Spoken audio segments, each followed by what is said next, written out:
Come on in. Thank you to everyone who's out there in the world strutting about in wares from ologiesmerch.com, where you can go if you want a $20 science t-shirt.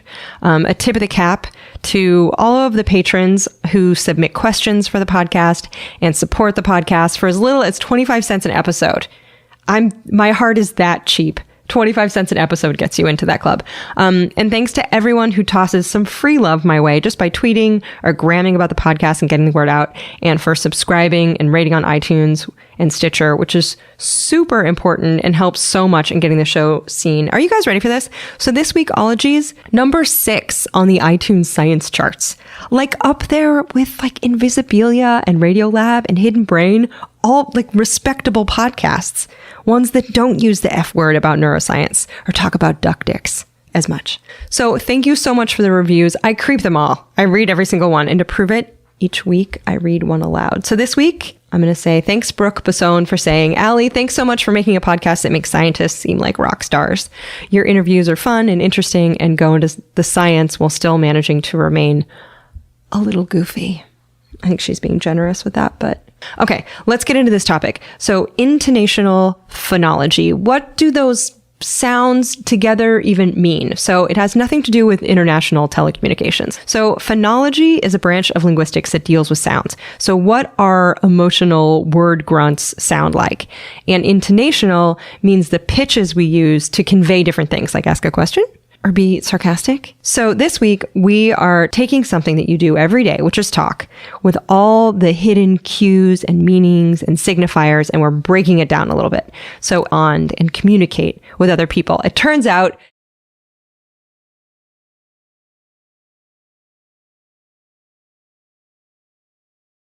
tweeting or gramming about the podcast and getting the word out, and for subscribing and rating on iTunes and Stitcher, which is super important and helps so much in getting the show seen. Are you guys ready for this? So this week, Ologies, number 6 on the iTunes science charts. Like up there with like Invisibilia and Radiolab and Hidden Brain, all like respectable podcasts. Ones that don't use the F word about neuroscience or talk about duck dicks as much. So thank you so much for the review, managing to remain a little goofy. I think she's being generous with that, but okay, let's get into this topic. So intonational phonology. What do those sounds together even mean? So it has nothing to do with international telecommunications. So phonology is a branch of linguistics that deals with sounds. So what our emotional word grunts sound like? And intonational means the pitches we use to convey different things, like ask a question or be sarcastic. So this week, we are taking something that you do every day, which is talk, with all the hidden cues and meanings and signifiers, and we're breaking it down a little bit. So how do things like gender identity and racial background play a role in how we signal and bond and communicate with other people? It turns out it's fascinating and so complex. So this ologist has both a bachelor's and a master's in linguistics and has studied the nuances of speech in everyone from pop stars to professors and people in both politics and prisons, which I feel like there's a Venn diagram. Those things are just getting closer and closer together. She got a PhD from NYU with a dissertation entitled Intonational Variation, Linguistic Style and the Black Biracial Experience. She's now an assistant professor of linguistics at Pomona College, and we set a date for me to come out to her office on campus. It's about 35 minutes away from where I live, and because I am very smart and also responsible, I gave myself an hour and a half to get there. I started out driving, all was well, and then my GPS just kept tacking on more minutes. It was horrifying. Suddenly it was like, you're going to be 4 minutes late. I was like, shit. I sent her a message. I was like, I'm so sorry. A few miles down the road, my GPS is like, you're going to be 15 minutes late. And I was like, what? And then 20 minutes late. And I just kept sending her emails from stop and go traffic being like, dude, I don't like, maybe there's like a dinosaur in the road or a tanker truck exploded. Anyway, I hadn't realized that the Friday evening Los Angeles traffic on Memorial Day weekend would start before noon. So I was in the car for over 2 hours to go 30 miles, and I was just sweating in so many places. So by the time I arrived, I was 1 hour late. I was the most mortified ever. And I was wishing I had been fitted with a catheter for the drive. So I started rolling tape in the car and just ran into her office. I'm proud to report I went the whole interview without having a potty accident. But this ologist was as gracious as a human being could have been. And in the 45 minutes we had to talk, she gave me one of the most frank and enthralling interviews I could just ever hope for. I had about 10 hours worth of questions to ask her, but I've included more info on her work at the end of this because we had limited time. And it's also up on my website, so feel free to tenderly stalk her to continue learning about this field. Also, if there's anything language-wise I can improve on, feel free to reach out to me. I really wanted to learn more about this work because I knew nothing about it, and I wanted to kind of open up the discussion and just get people thinking about these experiences, both their own and others. So in this episode, we cover the origins of our own voices through socialization, code switching, Obama's voice, Twitter grammar, questions that linguistics hate getting, and how difficult it is to change your identity to fit in. Also, what not to wear in Paris, and how I'm a shape-shifting lizard member of the Illuminati. So tell your brain glob to please listen up to the significant and brilliant word machinations of intonational phonologist Dr. Nicole Holliday.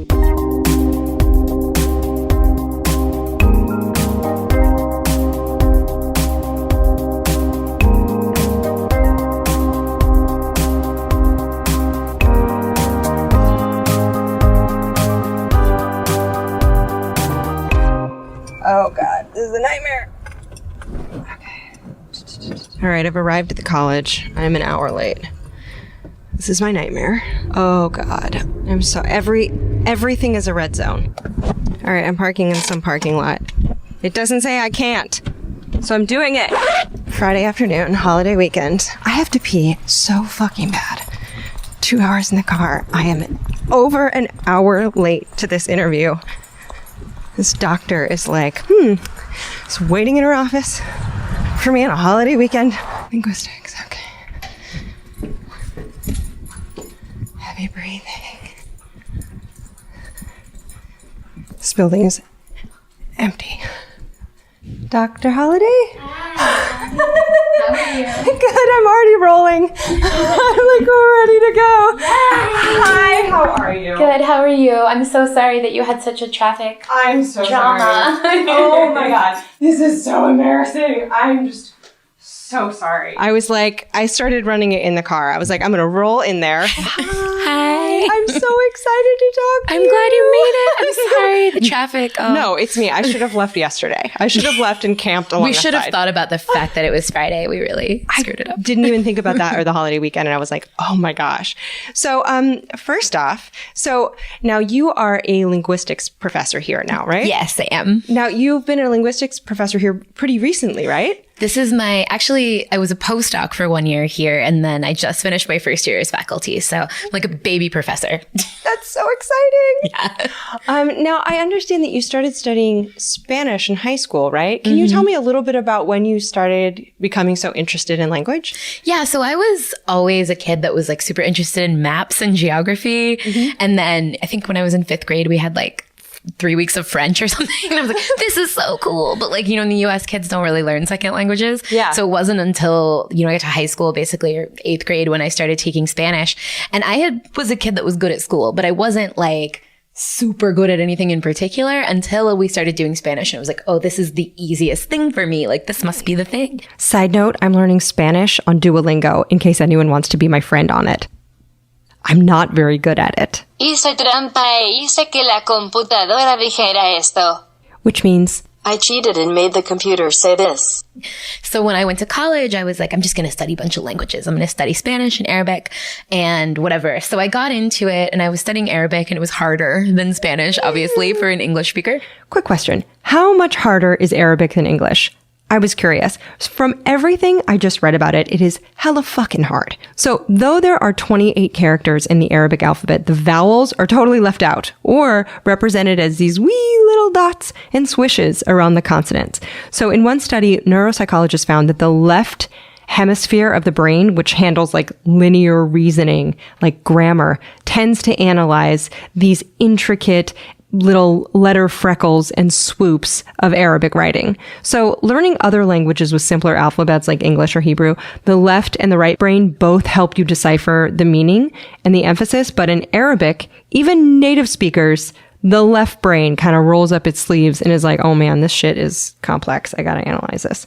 Also, Arabic has a bunch of pronunciations that are unfamiliar to English speakers. It's got some next level grammar, not to mention tons of regional dialects. So if you can read or speak Arabic, please accept my robust cosmic high fives. That is life in the fast lane, linguistically. So Nicole was studying that, and then somebody suggested, my friend's dad suggested I should take Introduction to Linguistics, thought I would like it. And I took it and I got to day one and I was like, yeah, this is the thing. Like, it was never the languages. It was like the theory beneath the languages that I was interested in. But I didn't really have a way to talk about that because who learns about linguistics in high school, right? Almost no one. 0 people. Yeah. It's not something that's thought of, even though it's something that we do all day, every day. Yeah. And the way that we teach this kind of anything allied, right, is like we teach grammar, which everyone hates because we teach it so poorly and it's so prescriptive. There's so many rules and so many limitations. And so people are just like, oh, sentence structure. I want to run away from that. So even when people do hear about linguistics, they're like, oh, you're just diagramming sentences. It must be horrible. I'm like, no, I don't do that at all. I'm actually horrible at that. Now tell me what about it did you love so much? Is it because you love communication? Is it because you love how thought is shaped by language? Yeah, so I like the structure. So one of my students last semester described linguistics as like language plus math. So there's a lot of like procedure and theory and like ways that we do problem sets, right? When we're teaching students. So there's a very orderly way about about analyzing this thing that doesn't necessarily seem really like rule governed to us just as people who are walking around speaking. You don't think about like all of the things that you have to know in your mind sort of cognitively to be able to use your first or second language. I know. But also socially, right? So it's a subfield of linguistics called pragmatics that I teach about, when I teach introductory level classes. And I will just say things that strike the students as absurd. So I told it, like, one of the examples is like, what happens if I walk in here and I'm like, Drake is the greatest rapper of all time? It's like the first thing I say in class today. Like, what? And they laugh, right? And I said, why is it funny? They're like, oh, it's like not appropriate. I'm like, but why do you know, like, why? Like, all these social things that make you know that this is not like a thing that you can do. Right. Right. But nobody ever taught you that. Do you ask them their opinions on why was that not appropriate? Like, what are some of the responses that they get? Right. So they get, well, it's not the theme of the class, right? Okay. So they know what class they're in. It's not what they would expect from me as a professor to like come in and talk about hip hop, I guess. Mm-hmm. Right. So all of these, and also like, it's a formal setting, right? We're in a classroom. So it's like not the type of thing that you expect here from a professor in a classroom. So that's why it's comical, right? Because all of these things are unexpected. They expect me to come in and say, today class, we're going to do, whatever they think. And also it's weird because it's the first thing. Like, we don't make statements apropos of nothing usually. And when we do, we apologize. Like, oh, sorry, I was just thinking about, right. We have to kind of couch it. Right. And then does a discussion follow of who the greatest rapper of all time really is? And do you ever settle on that? No, they have a lot of opinions. People used to say Nas, but he's like on the blacklist now. So is he really? Okay. Yeah, he's not good. Okay. So perhaps not Nas. Yeah. Okay, I had to look this up. I was like, huh? So Nas was married to Khalees, a hip hop artist and a chef. 2 talents which blended beautifully in one of her hits that we've all sang despite our personal lactose intolerances. My milkshake brings all the boys to the yard. So Nas and Khalees divorced in 2009, but just a few months ago, she divulged that they had a terrible, physically and mentally abusive relationship. So Nas, not good. So who is the greatest rapper? I was like, I gotta know. What is the consensus? So I did some digging and I got lost down a very deep tunnel of opinion, an abyss of thoughts. And a lot of people say Kendrick Lamar. And then I found a list on MSN of the top 20 rappers of all times. I was like, I wonder what they say. Just so you know how much I love you all, it was a click-through article. 20 slides to get to number 1 with ads in between. But I still clicked all the way through and it named Nas as number 3, Biggie Smalls runner up, and at the top, Tupac. Now, Rakim and Jay-Z were also in the top 5, but according to MTV's top MCs in the game, Nicki Minaj, by the way, only female rapper to ever appear on it, Kanye and Drake frequently hover in first and second place on that list. Although some people, especially Pusha T right now, may dispute Drake's ranking. Also, one more thing, if you love beautiful pastries and frosting calligraphy of hip-hop lyrics, I highly suggest following the Instagram account Drake on a Cake by the wonderful Joy the Baker. I love it so much. But anywhoozles, best rapper, big debate, not something you would expect your professor to profess just straight out of the gate before laying down the syllabus is the point here. When you really started to go down the line and get your PhD in this, by the way, congratulations. Thank you. Like, how did you choose what your dissertation subject was? Like, essentially steer your boat? I think I have an unusual story because I remember the moment when I figured out my dissertation topic, and it was when I was in college. I think I had just decided on my linguistics major, and I grew up in Ohio. I was undergrad at Ohio State, and I had been in Peru studying abroad. I was initially kind of interested in the language rights of indigenous people in India and South America. And I do some research on that too, like Peru and Bolivia. So I'd come back, but I started to have all these thoughts about like language rights in the United States, right? Like who gets discriminated against, right? And particularly like being Black, thinking about the ways in which that kind of contributes to racism. So I came back and this was 2008, and I wanted to volunteer in the Obama campaign. So I walked into the Obama field office and they told me to like sit down and some guy was going to come talk to me. So I'm watching this guy who reads to me as biracial, which he was, right? Like me too. And he's on the phone, presumably with some, wealthy donor, presumably like a white guy, right? He's like, "Excuse me, sir, like we really need you. Obama really could use your support, and the senator is counting on folks like you to contribute," right? This very formal kind of register. And I guess the guy gave him money, so he hung up. 5 seconds later, like a young Black guy, teenager, comes in and he's like, "What up, dog? Like, yeah, Obama, he could really use your support. We're looking for volunteers who go knock on some doors." And I was like, whoa. And I said, somebody has to like know about this. Like I need to read about it. Like, cause it just was so clear to me. Right. What a moment. And also in terms of the Obama campaign, I think a lot of people observe that Obama is really deft with that as well, right? Yeah, Did that click for you as well? Yeah. And I have, maybe not exactly at that point, but I have a few papers about Obama.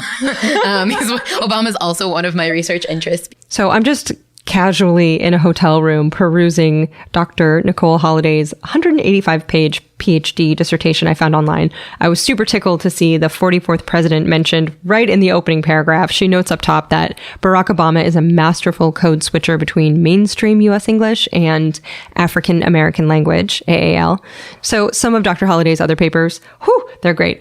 Influence of suprasegmental features on perceived ethnicity of American politicians. Suprasegmental features, by the way, are things like loudness, pitch, length of vowels, etc.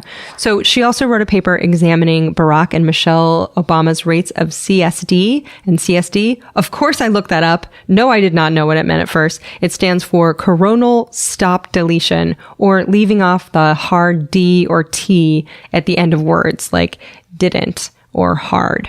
Now, if I were to attempt to give a rundown of phonological features of African American language, which some scholars on the subject have also called African American vernacular English, this episode would stretch like into next week. So Nicole's work involves changing the perceptions and fostering appreciation for a dialect of American English that has a super complex and very specific set of grammatical rules, as well as a bunch of social and sociolinguistic functions.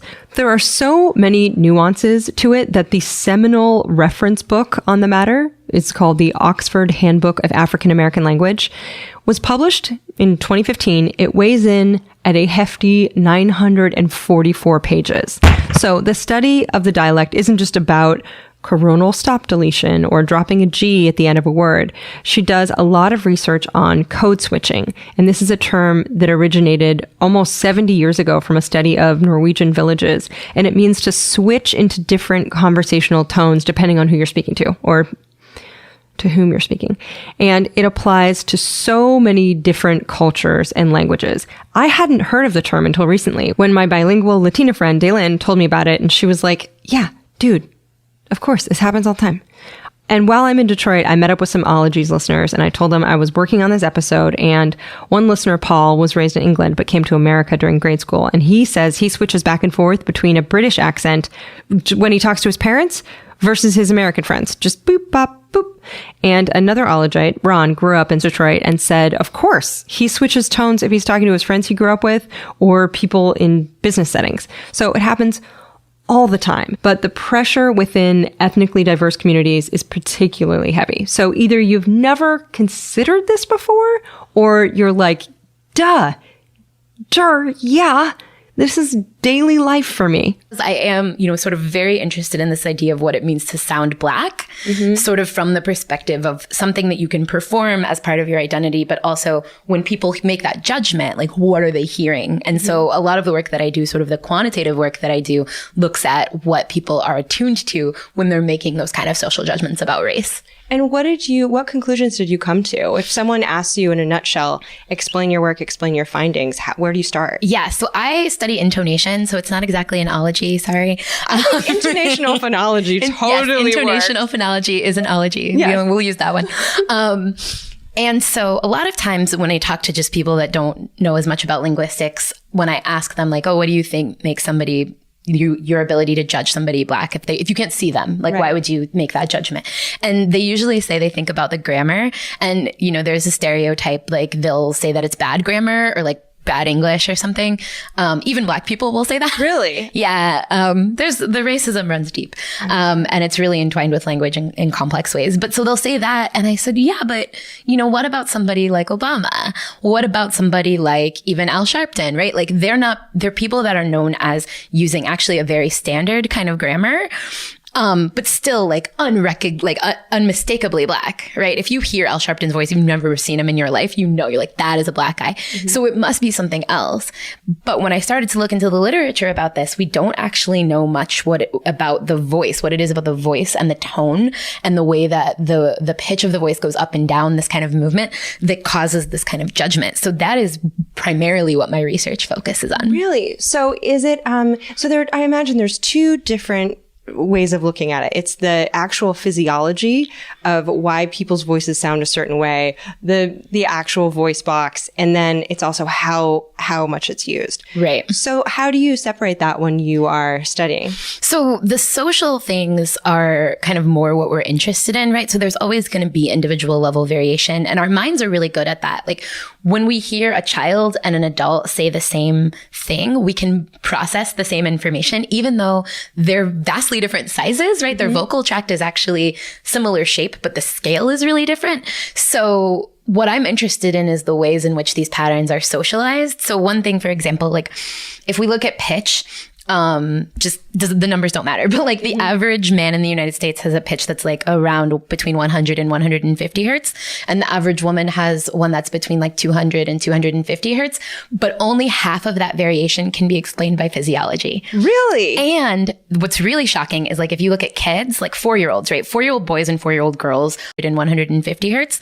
And the average woman has one that's between like 200 and 250 hertz, but only half of that variation can be explained by physiology. Really? And what's really shocking is like, if you look at kids, like 4-year-olds, right? 4-year-old boys and 4-year-old girls, their vocal tract is physiologically the same, right? Before puberty, they have the same sort of voice and they're the same size too, right? The girls have already been socialized into raising their voice, and the boys have already been socialized into lowering it. So even though there's no physiological differences, you can tell the difference between a 4-year-old boy and a 4-year-old girl because they've already been socialized into it. Oh my gosh. So intonations are picked up socially. Of course, the very purpose of language is to communicate within a social system. And evidently, younger folks and women tend to be the drivers of linguistic trends. So like uptalk started in California, but it's now spread geographically and to men, although they don't like to admit it. And the purpose it may serve conversationally is to convey empathy, just to make sure you're being understood. So as Nicole said in a previous interview I found, she said, You can go anywhere in the world and ask who speaks the quote bad version of the language. And invariably, it's the people who are marginalized, who are rural, poor, or belong to religious minorities. And now maybe more marginalized groups use nuanced language to bond and communicate for social survival. And then later it spreads to less marginalized parts of the population. I'm just theorizing. Now, if you're like me, you may be thinking, wait. What is the big diff between a dialect and an accent? Well, I looked it up, as I do, and a dialect has its own unique vocabulary words and grammatical rules, as well as pronunciations. But an accent is just the variation in pronunciation. Now, if you're also like me, you just ate a huge bag of jalapeno cheese potato chips for dinner in a hotel room. No? Okay, that's fine too. Whatever. Now, is that a little bit where creaky voice is coming from? I understand that, like, the modern, like, kind of Kardashian, like, creaky voice in vocal fry is a way of getting our voices lower. You did a really good vocal fry there. Yeah. So what happens when we have creaky voice or vocal fry is our vocal folds, they're not actually chords. Oh. They're folds. So they kind of vibrate together, and they vibrate together periodically, sort of like a wave, right? But when we do creaky voice, they vibrate aperiodically. And so what happens is the pitch actually drops out. So we get to the bottom of our range when we do that. Wow. And lots of languages, some languages use creaky voice to do actual like grammatical encoding information. But in English, it's a stylistic variable. And so recently it has been sort of associated with young women, like modern young women. But people have had creaky voice on and off. And actually men do it. Most of the studies show that men do it as much as women. It's just stereotyped as being associated with women. And so when women are really creaky, they get this sort of social association that it's a particular style. So we get kind of a bad rap for it. Yeah. Interesting. And we shouldn't anyway. It's just like a way of moving your vocal folds. Like it doesn't mean that you're more or less intelligent. All right, quick aside to address what might be driving the increased prevalence for vocal fry the last few decades. So it may be a way for women to lower the register of their voice, as lower voices are perceived to be more authoritative. So given that women weren't allowed to wear pants on the Senate floor until like the 1990s, we're doing what we can. We're pulling out all the stops. It's like, what do we need to do for you to treat people equally? Now, a study by Caitlin Lee at the University of Kentucky found that participants also rated male and female speakers totally differently. So I'm just going to casually repeat Nicole's statement, quote, "You can go anywhere in the world and ask who speaks the bad version of the language, and invariably it's the people who are marginalized, who are rural, poor, or belong to religious minorities." I mean, until, of course, it spreads, and then it's fine. Do you think that the way people have changed, does it go through trends like that? Yeah, for sure. So it's very complicated, but basically language is like social contagion. Mm-hmm. So we always talk like the people that we talk to. You might have noticed this, like people will say this to me, like, "Oh, I went to the South and like now I sound like the people when I'm in the South, I sound like the people in the South." Right? Yes. Right. Because we do actually, this is a thing called speech accommodation theory. We do actually accommodate to the people around us. We converge towards them if we like them. Uh-huh. If we don't like them, we diverge away from them. No way. Yeah. Oh my God. Yeah. So like it's contagious, right? So as you see communities in contact with each other that maybe weren't before, like they're going to start to converge and diverge based on the way that those communities interact with each other. So one example of this is thinking about like the California, like the creaky voice thing that you're saying. People will talk about like the Valley Girl thing as aspirational, particularly in the 80s. Like, oh my God. Like, totally.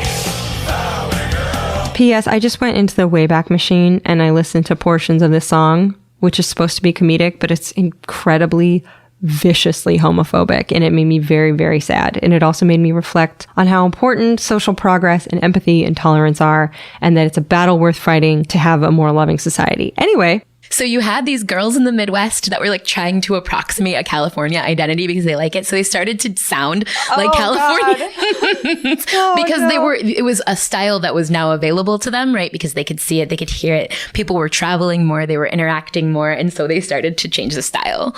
And I imagine that must be true too for like transcontinental, like the old movie voice. Like that was an aspirational kind of dialect as well, right? Yeah, it was. I mean, it's really funny because no one ever really talked that way, right? It was nobody's like first dialect.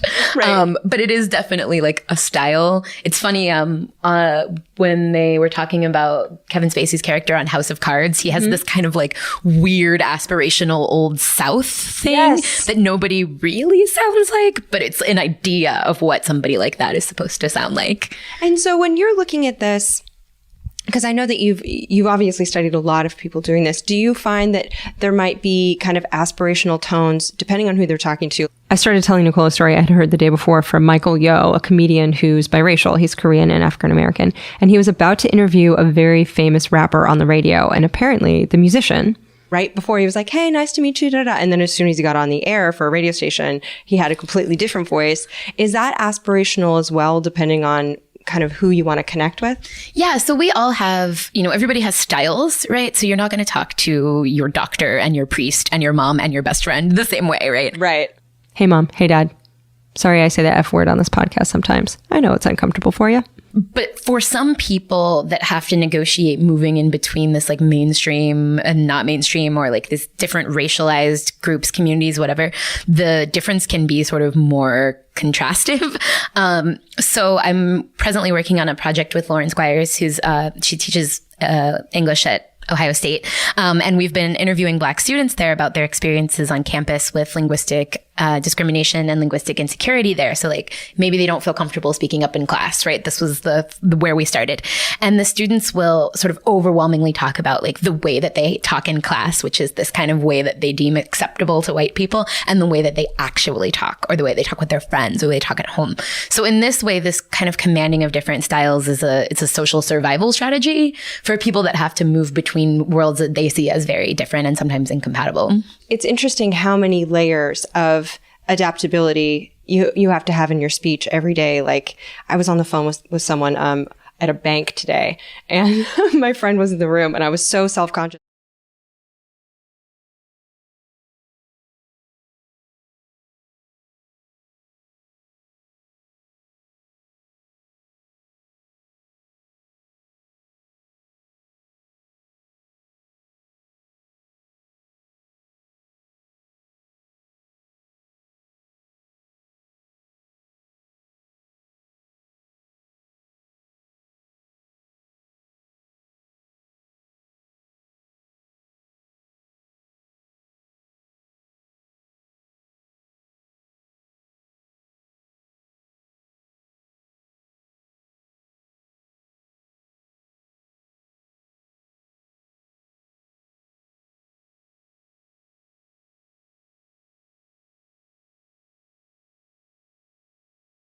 Because the way I was speaking to this banker was like, yes, fantastic. I'll go ahead and compile the profit and loss statement for my S Corp, and then I'll circle back and ping you with the figures for the underwriting team. Ugh. So speaking in the font of mortgage lender conference call and walking on linguistic eggshells just to be in this like constant high stakes shape shifting mode is so unpleasant. I got off the phone. I was like, I'm sorry. I'm a lizard person. That was weird. And I was like, who am I? But if you find in biracial and Black communities, how it must be difficult, I imagine, because it's part of your identity. There must be a huge struggle between wanting to hang on to that identity in community.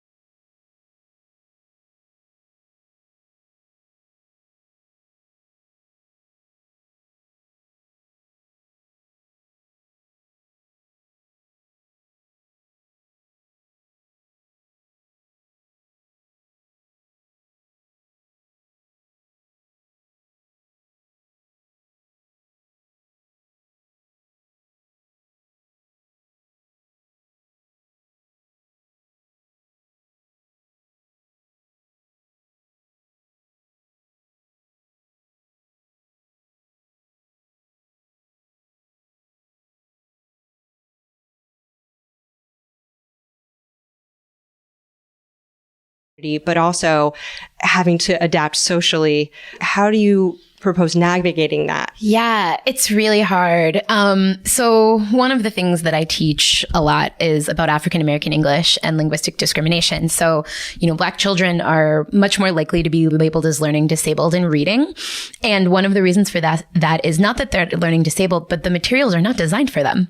They're designed for middle-class white kids who speak standard, some kind of approximation of a standard English. So it's not that Black children can't read. It's that when they are evaluated by white teachers in a system designed for middle-class white kids, of course they're not going to perform as well. It's not made for them. Yeah. So a lot of the movements from teachers sort of, especially back in the day where, okay, well, we need to transition them away from this. We need to teach them standard English.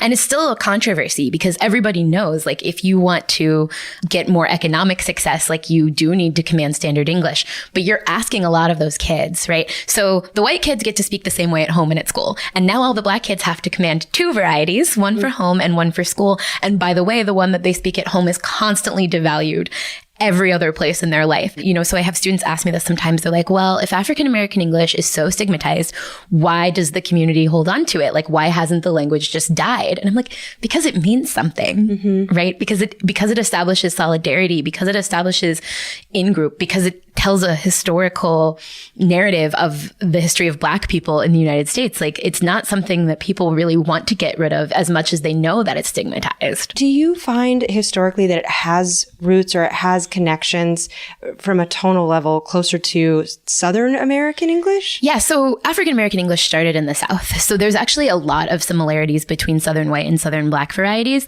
It is harder for listeners, so people have done studies on this, it's harder for listeners to tell the difference between rural Black people and rural white people in the South. Really? Yeah. So it's because they're kind of more similar, but also because people have these stereotyped expectations going in, like, if you sound rural, that's white. Yeah. Right. Even though there's lots of rural Black people. Right. But you picture a farmer in overalls who's like an old white guy with a straw hat or something. Yes, exactly. Yeah. Like the ideas that people have going in. And so, yeah, like all of the Black people in the United States were originally brought to the South because we were enslaved, right?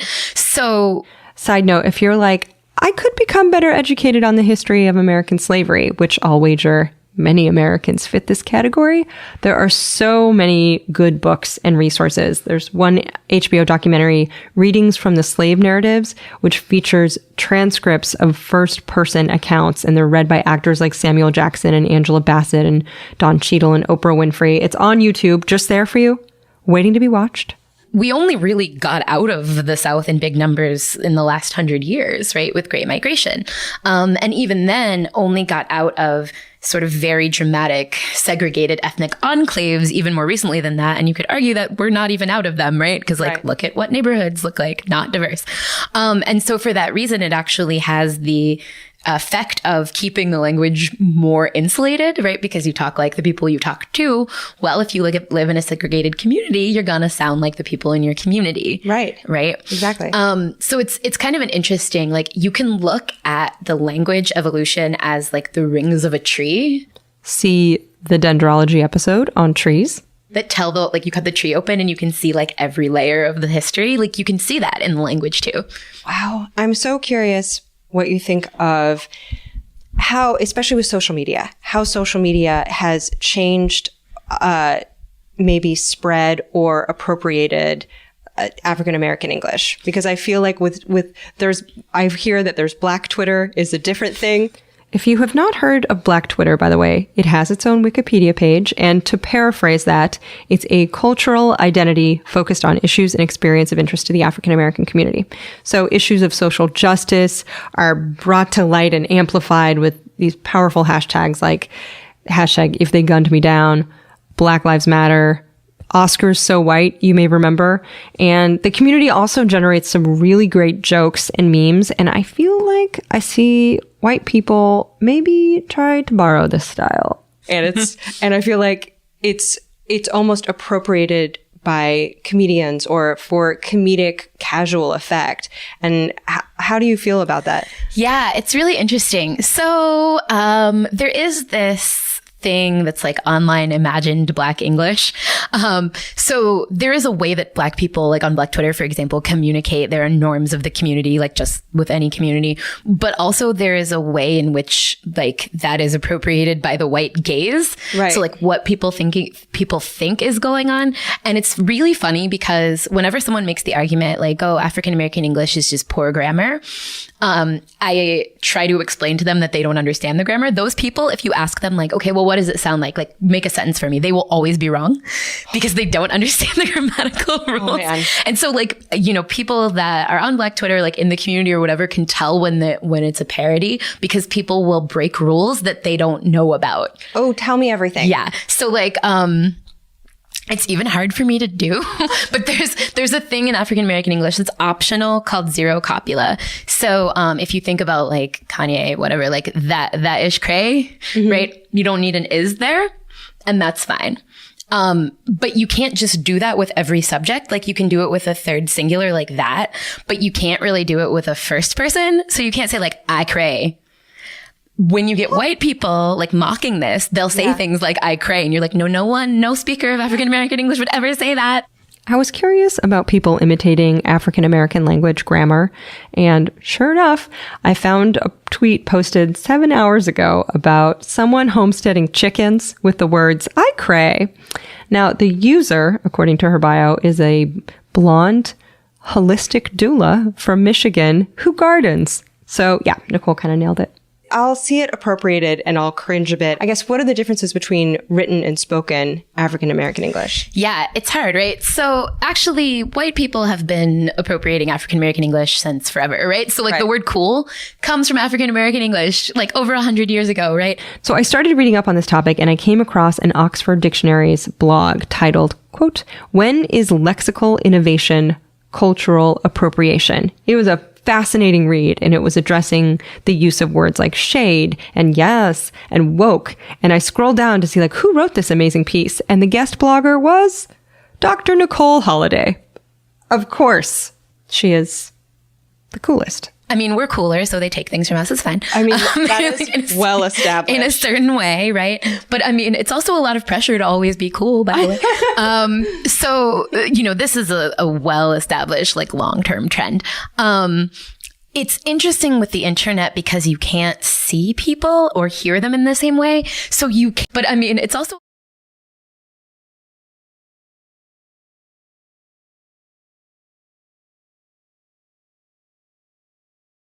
Who wrote this amazing piece? Blog titled, quote, When is lexical innovation cultural appropriation? It was a fascinating read, and it was addressing the use of words like shade and yes and woke. And I scrolled down to see like who wrote this amazing piece. Speaker is Black sometimes, especially on Twitter, right? You read a tweet and you're like, who is that from? And you have to do like a deep investigation into like, are they Black? I don't know. Because is it appropriate for them to, like, I have this problem on Twitter, right? Yeah.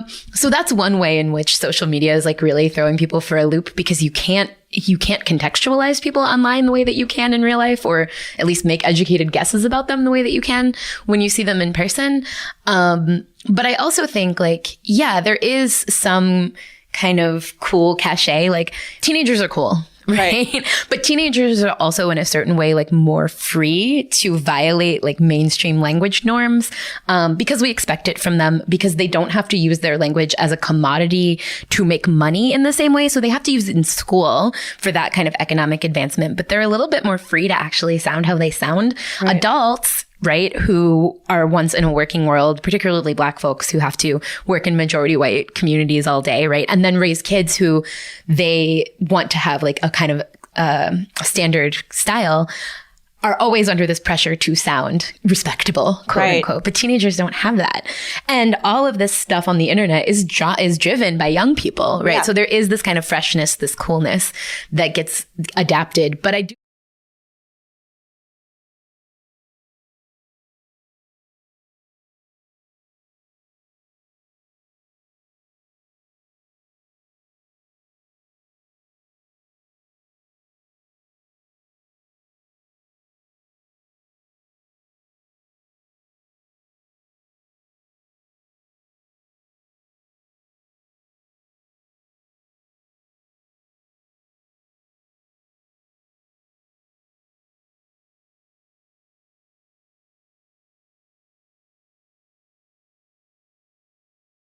I think that, just like with every other kind of appropriation, people in the community get frustrated, particularly with people using things wrong. So I was talking to a reporter from NPR a couple weeks ago. I don't know if she ever ended up writing this, but she was talking about thirst trap. Okay. And like the meaning of thirst trap. Okay. So originally what it meant is like a picture that you would put up to like kind of get comments like that you were sexy or seductive or whatever, right? So it's a particular type of photo that you put up like for that reason. Right. Also just see Instagram in general. You can have a whole Instagram account that's a thirst trap, I guess. But what she was saying is like somebody had written a thing about James Comey in the interview that he was giving and was like, James Comey is a thirst trap right now because he was like seeking attention in these interviews. Oh, it's really transformed meaning. And as a linguist, it's funny because I'm like, well, words are allowed to change meaning. Like, especially online, they change meaning really quickly. Right. But also like that very clearly came like from African-American English, like from, Black Twitter, Black communities online. And now you've just ruined it. Right. I think do you think Urban Dictionary ruins all of the good, like all of the good kind of like insular terminology? I mean, by the time it gets to Urban Dictionary, people aren't using it though. Yeah, like that's the thing. So we are thinking about this as sort of as adults, like if you have to look it up in Urban Dictionary, like it's already over. Oh yeah. Right. Oh, yeah. If you're ever on Urban Dictionary, which I have been, it's like, me too. There's nothing more embarrassing than taking your, for me, like my old white ass to Urban Dictionary being like, what does this mean? By the by, I looked up Urban Dictionary's history and it was created by some white guys and they don't moderate super racist and sexist stuff on there. So that's awful and fuck them very much. I feel like when you get older, you look to cues from the younger people to be like, what is everyone talking about? Yeah. And it's like, it's hard for me because like, first of all, I'm a linguistics professor, but I'm also pretty young and Black. So I'm like, I'm cool. Like I should know. Right. And the students here say stuff to me that I'm like, oh my God, I have no idea. Like I have to look it up in Urban Dictionary. And I'm like, yeah, 30 years old in the world of slang is ancient. Yeah. Like I haven't been qualified to speak on it in like 7 or 8 years, probably. Oh my God. And how has it changed since you started studying linguistics? Because you at 30, which is super young to have a PhD and be a professor, but you've been studying it for a number of years. Have you seen terminology change even in how we talk about it? I feel like Ebonics was a word people used for a while, and I feel like that is not an okay word these days. People will still use it, but it does seem like antiquated to me. How is the conversation changing, and how shouldn't we talk about it, or what things are already ancient and embarrassing? Ebonics actually was a word invented in like 60s, 70s, and it's actually a cool word. It's ebony plus phonics. But linguists don't use it. We stopped using it like in the 90s because it had such a bad connotation. Right. So now we say all African-American English, right? Which is not as much fun to say as Ebonics. It does give it sort of a more like, right, we have a scientific term. Mm-hmm. I think this idea of code switching is much more widespread. Like people know about it more than they did even, when I started studying like 10 years ago, maybe when I was in college, when I started studying linguistics, people that I talk to out in the world that are not linguists will talk about code switching in a way that's like very informed. Mm-hmm. And I don't think that people had a kind of meta awareness of it before. So that is good, right? People having this awareness that they command different styles and that they have to do the work of it, right? And also just being able to talk about kind of what I was explaining to you, like we're asking so much of these kids to command 2 styles. Mm-hmm. We ask that of some kids, but not others. Yeah. Right. I think definitely in the realm of education, teacher training, I've met so many teachers that now have had some linguistic training, like in their master's degree or something like that, which obviously makes it more equitable for their Black students in the classroom. And I mean, other students too, but that's definitely a positive thing. The internet is really interesting because you do get all of this like moral panic about like the kids are ruining English, but they were saying that in the 1600s. People have been saying the kids are ruining English since the, invention of English.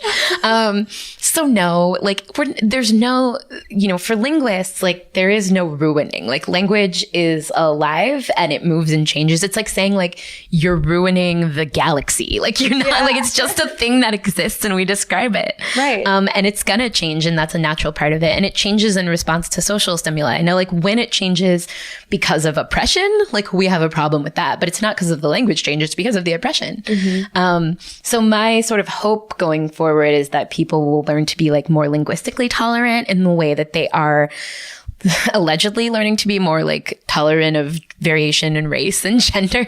But those things are connected, right? How should curriculum change? Yeah, well, it's hard at the sort of, 5th grade level when we're talking about teaching kids to read. I'm not like qualified on that exactly. But I think when we teach grammar, quote unquote, as such, like in, middle school or whenever, 4th grade, whenever people have that, they should learn it as linguistics. Like kids in other countries, like when I studied abroad in Peru, like the Peruvian kids that I was studying with had learned some basic linguistic stuff when they were in elementary school. So one of the very first things that my students learn on day one is like, language has variation. Variation is conditioned by social factors. It is not a problem. Like variation is not a problem. Variation is a feature. Just to emphasize that again, variation is not a problem. Variation is a feature. And language, of course, is elastic. But we teach kids in school right now, like, this is proper English. Everything else is bad. And by the way, not only is everything else bad, it's a sign of like a moral failing if somebody uses ain't, like heaven forbid, right? But then we're so hypocritical because then we go on Twitter and we say ain't for stylistic reasons and whatever. So I think we could be less dogmatic, but I also think we could teach kids the science of how language works as opposed to just a set of rules that scare them into conforming linguistically. And if you had to break down the difference between grammar and linguistics in a nutshell for someone who is not schooled in it, what is the difference? So we talk about linguistics as descriptive rather than prescriptive. So sometimes like I'll go to a party or something and I'll tell people that I'm a linguist and they're like, oh my God, I have to watch my grammar around you. I'm like, actually, I am the person that you least need to watch your grammar around because I'm not here to judge. Like I understand variation. I aim, I've been socialized here just like everybody else, but I aim to be like more understanding of the variation that I encounter rather than jumping to the conclusion like, oh, somebody said ain't, like they must not be educated, right? That's the prescriptive thing. And that's the thing that we teach people. Like, you must follow this set of rules. Don't end a sentence with a preposition, which is like everyone does anyway. Like, everyone does it. We all do it. And it's weird when you don't sometimes. Like, I know. That is a thing up with which I will not put. Like, no. no. Is not, and we're gonna look back and be like, people spoke like that. Like no one. I think we look back on ancient texts and we look at it, we're like, this is so awkward. And so, I mean, yeah, a language is elastic, so it's going to change and it changes as we use it. But like, why can't that be okay? Like, why do we have these crusades about like, no, we have to preserve this, like we're still spelling through THROUGH. There is no reason for that. No reason for it. It's too many characters. Yeah. Don't even get me started. So linguists are really interested in speech, but like, don't even get me started on writing. Cause like the writing system of English is a nightmare. And I imagine it makes it a harder language to master as well. Yeah, in terms of writing, right? So actually people think, oh, English is so hard to learn. It depends on the language you're coming from. So your first language determines the difficulty of the second language, the relationship between the first and second. So sort of the farther away they are, the harder it might be for you. But also the writing system is really bad, right? So French is also very hard to learn to write in, like for the same reason. Spanish is so easy to learn to write in because like there's a sound and letter correspondence. So like you don't get this thing in Spanish where like O could be 800 vowels. Yeah, like, that's a good point. Yeah, you see an E and an I in the same word, you don't know what's going on there. Yeah. And so, are there any, I always ask this of all the ologists, are there anything in media that addresses what you do that you really like or you really think misses the mark? I always think about that Key and Peele sketch, one of the first Key and Peele sketches I ever saw. I was like, oh my God. Is it when they're on the phone and they pass each other? Yeah. Okay. So for everybody listening out there, I teach with Key and Peele a lot because I'm interested in biracial people and they're just so on the mark. Right. So this is a skit in which Key is like on one side of a street and Peele's on the other, and they're like walking towards each other, about to pass each other, and each of them's on the phone and they don't know each other. Because you're my wife and you love the theater and it's your birthday. Great. And they're talking in a very sort of standard way, like, yes, okay, I'm going to go to Whole Foods later. Like each of them is talking like this. And as they get closer, they speak more African-American English. So then Key's like, the orchestra is already filled up, but they do have seats that are still left in the dress circle. So if you want me to get them theater tickets right now, I'm going to do it right now. What's up, dog? I'm about 5 minutes away. Yeah. Okay, yeah, cool. No, they all good singers. They all good singers. Yeah, son. Nah, man, I'm telling you, man, I'm about to cross the street. I think Peel gets to the other side and he's like, oh my God. Christian, I almost totally just got mugged right now. So they were so standard. And then they felt this need to like perform African-American English when they passed each other. But then he bought into like all of these white ideologies. Like it's crazy. I know you're trying to eat healthy. I feel like we all are. Can I tell you a secret? Sakara. Here's my selfish secret. It's just tasty as hell. So Sakara is a wellness company. They're anchored in food as medicine, and they're on a mission to nourish your body through the power of plants. They make and deliver organic, ready-to-eat meals and wellness treats, and they have these nutritionally designed, they have chef-crafted breakfasts and lunches and dinners, and they're made with chickens. And it's my nephew who lives off of takeout burritos was like, this stuff is good. So Sakara. So right now Sakara is offering listeners 20% off their first order. When else it's none. It was like Indeed businesses that use it, $5 credit, and sandwiches have a special. They have fried chicken, pickles, they're using their that's better, HELP. I need to know something that's for a while, and Arabic.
For a while, but I don't speak super well, right? So in asking Nicole her least favorite question, I asked Nicole her least favorite question. I am the worst. I know a lot of things about a lot of languages, but that's not what linguists do. Like sometimes people think we just go around collecting languages like they're stamps or something. Yeah. And like we don't. Like we care a lot about the structure of the thing. And I'm a sociolinguist by training. And so like I care a lot about the people, right? I care about the language in as much as I need to understand it to be able to understand what's going on with the people there. So all of the stuff about inequality that I mentioned earlier, like when I went to Peru, well, I needed to know some Quechua to be able to see the ways in which this prejudice like operates, right? I need to know something about African American English because I need to be able to see the ways in which this operates. And of course, like this is my first language, so it's fine. But like when we talk about studying other languages, we are often using them to answer our scientific questions, not to be like especially communicative. Right. So if you're hanging out with a linguist that, you know, has studied French, like that doesn't mean that they're going to help you in Paris. They'll tell you all about like the structure of Old French, but they will not be able to like help you order a coffee. You're like, don't get subway directions from them. Yeah, no, don't do it. Side note, if you ever go to Paris, 2 things. Let old Uncle Allie help you out. Don't wear athletic sneakers unless you're actively participating in a triathlon. Also, just learn how to apologize in French. It's literally the most useful linguistic tool to have in your pocket. Just groveling, ashamed to be Americanness.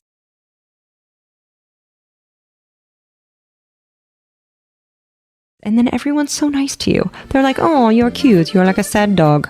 And do you find yourself on a personal level, do you find yourself code switching? Are you more aware of that in your own life and in your friend's life? Yeah, I can't even like control it. It takes a lot of cognitive load to be able to understand what you're doing at the same time as you're doing it. So when I interview people, they're like, yeah, I code switch. And I'm like, what do you change? And they're like, I don't know. And I feel the same way. Like I know the things that people change, like because I'm a scientist, but it's like I have my voice, right? That I use with my grandma, or like I'm in a historically Black sorority, Skiwi sorors. And when I'm there, like I have a style, right? And it's different than the style that I have like with, you know, my white students, or like with my white mother, or, you know, things like that. But to say exactly what it is, like, yes, it's in the intonation, probably, but I can't even really tell you what it is. And normally I run through listener questions, but because traffic, I'm going to run through the most popular one I got. Yeah, we have 10 minutes. Good. I think the most popular question I got, because we had a lot of questions, but is what happens to me when my accent comes out when I'm drunk? What is going on there? I love that as a question. That's the most popular question. Yeah. What happens when you're drunk? A couple things. There's some lowered inhibitions that happen with alcohol, right? So say that you are a speaker of a stigmatized variety, like you are from the South and you sound Southern and you are in California. You probably do some work in your mind, maybe not even consciously, to sound less Southern because you get tired of people either making fun of you or just commenting on it even. You're like, no, I'm just going to sound like a Californian so I can like order my stupid coffee and not have to like have a conversation about where I'm from, right? People do that. But when you drink, your cognitive abilities decline, right? So you actually can't necessarily manage that at the same level that you would if you were sober. Like your brain is slower, right? So you can't do it as well. The other thing is your brain is slower, but also like you might just not care anymore, right?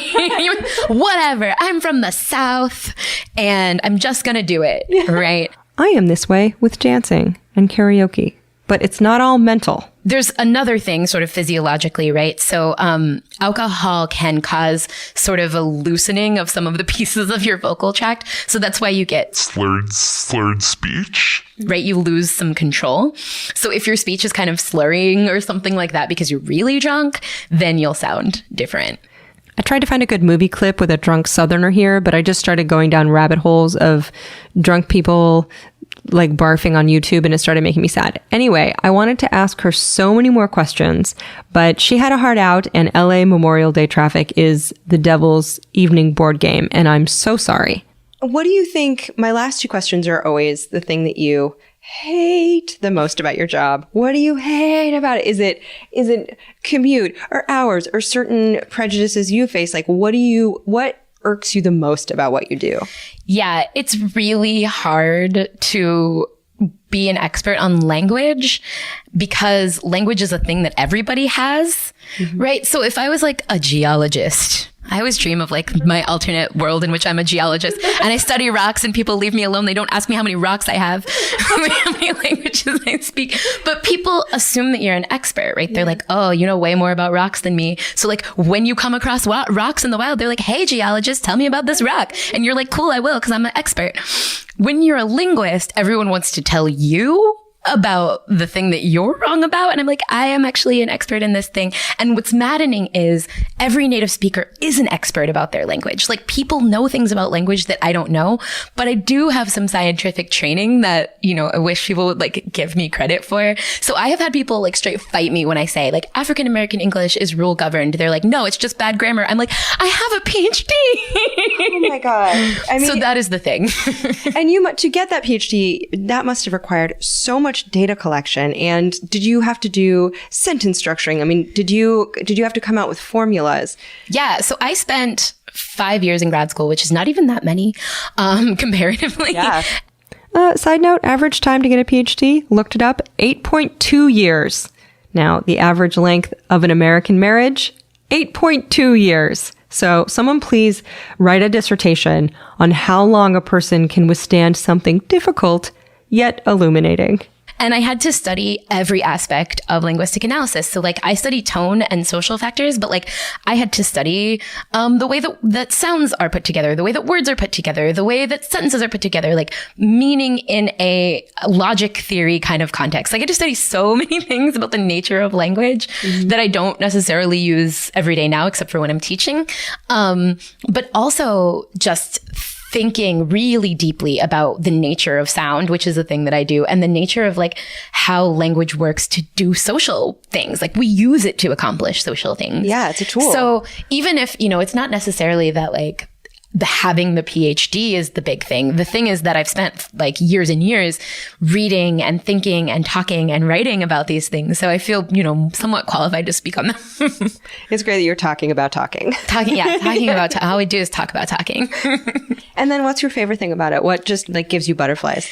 I really like teaching students. So, I teach in a liberal arts college and it's undergrads and people are like, oh, you don't want grad students? I'm like, grad students are a pain. Have you ever met a grad student? I was the worst grad student. I don't want people like me.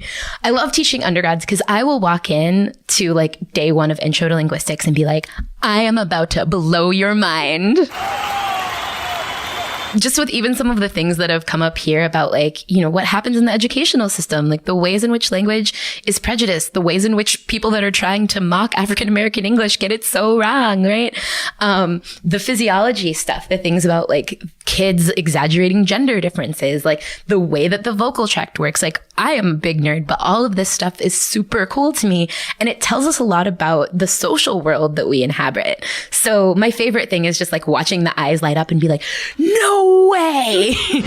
Whoa. You're just seeing like light bulbs go off, like illuminating right. people. Oh, that's gotta be so awesome. Exciting. Because you've had so many light bulb moments like that coming to do what you do. Yeah. Oh my gosh. And then is there anything you think, people who are more curious about this, like anywhere to see your writing or any resources you think people should look down, anything people should do or be more aware of? Because I could sit here and ask you questions for 10 hours. Like I'm so pissed at traffic right now because this is so fascinating. But anything you can point to, any do's or don'ts? Yeah. So I will say, if you like podcasts, which you might, there's one that's called Lingthusiasm. Okay. It's really good. It's got a lot of sort of introductory topics on linguistics. There's a few language podcasts. There's also one, Lexicon Valley, which is hosted by John McWhorter at Columbia University's linguistics professor. So I'll put links to those on my website, alieward.com/ologies, as well as links to some books Nicole recommends about linguistics and discrimination. I recommend a book called English with an Accent by Rosina Lippi Green. It talks a lot about sort of language and social issues and social justice. I teach with it in my linguistic discrimination class. Cool. But there's a lot of good stuff out there. So those are some beginning recommendations. And where can people find you? I'm on Twitter, regular Twitter and Black Twitter. Both Twitters. I'm mixed linguist on social media. And I like to respond to inquiries from, people. So get at me on the interwebs, I guess. Cool. And, well, awesome. We'll get you out of here. Thank you so much. You're welcome. It was really fun. Oh my God. So to continue learning about and exploring intonational phonology, you can look into Dr. Nicole Holliday's work. She's just brilliant, and I want her to give like 50 TED Talks. And for links to books and documentaries that we talked about, you can go to alieward.com/ologies. I'll put a bunch of links there. You can also join up in the Ologies podcast Facebook group. And thank you to my dear sisters, Hannah Lippo and Erin Talbert, for being admins of that. Ologies is on Twitter and Instagram as Ologies. And I'm on Instagram and Average White Lady Twitter